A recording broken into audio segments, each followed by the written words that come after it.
Naam, karibu kwenye Ndugu Online TV. Mimi naitwa Hasabo ya Madehasla Tanzania. Napenda kupa shoutout sana kwa wewe ambaye umekwisha kusubscribe channel yetu Ndugu Online TV. Kama bado haujasubscribe, fanya kusubscribe kisha gusa alama ya kengele ili uwe unapata notification kwa kile ambacho tutakuwa tumekusogezea ama taarifa kwa kile ambacho tunakuwa tumekuwekea. Asante. Taarifa ambayo tumeipokea kwa sasa ni kutoka Ikulu kuhusiana na Rais John Pombe Magufuli, rais wa Tanzania, ambapo kufuatiwa na taarifa ambazo na tukio ambalo lilitokea siku ya jana, tukio la msiba ama tukio la maafa makubwa Tanzania.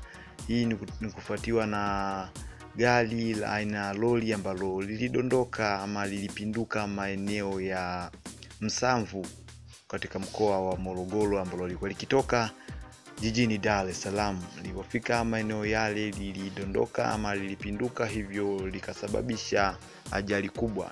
Inaelezwa kuwa lilipofika maeneo ya Msamvu lilipinduka na kulikuwa kuna watu wawili, ambapo alikuwa ni mwanamke na mwanaume kwenye gari lile, na walikuwa wamebanwa. Kwa hiyo kuna watu ambao walisogea kwa ajili ya kutoa msaada ama kutoa support kwa ajili ya kusaidia watu ambao walikuwa wamebanwa kwenye gari lile aina ya lori, na kuna watu walisogea kwa ajili ya kupata chochote kitu. Wanaambiwa kufa ni kufaana, basi kuna watu walisogea kwa ajili ya kupata riziki, wakiamini kwamba riziki itapatikana maeneo yale. Kuna gari lile ambalo lilikuwa limebeba mafuta na petroli, na watu walisogea kwa ajili ya kubeba mafuta yale, wakiamini inaweza kawa ni riziki kwa siku yao ya jana tarehe 10 mwezi wa 8 mwaka 2019.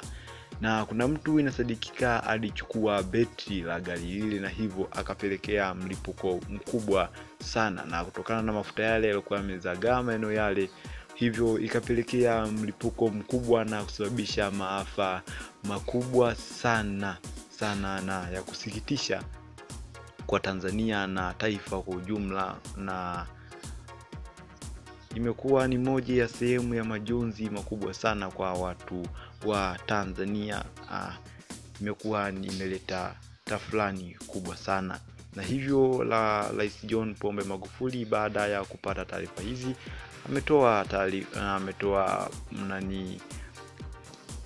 ametoa salamu za pole kwa wote ambao wameguswa na msiba huo ama maafa hayo.